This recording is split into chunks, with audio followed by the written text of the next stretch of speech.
আসসালামু আলাইকুম ফেসবুক বন্ধুরা, কেমন আছেন?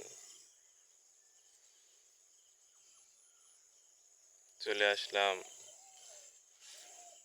আমার ঘাসের ভুঁইয়ে। লিবিয়া ঘাস ঘাস করার জন্য সকাল সকাল চলে আসলাম। আর ফেসবুকে আমি নতুন, আমাকে সবাই সাপোর্ট করবেন, জানাই দিবেন, কোনো জায়গায় ভুল থাকলে বলবেন।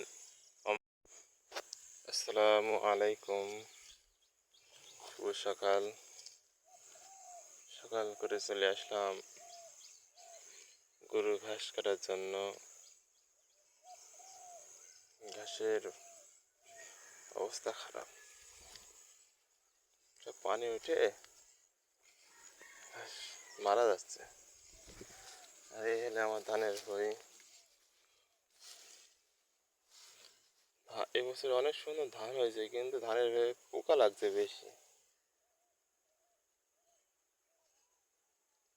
সুন্দর ধান, মাঠ পুরো খালি ধান আর ধান।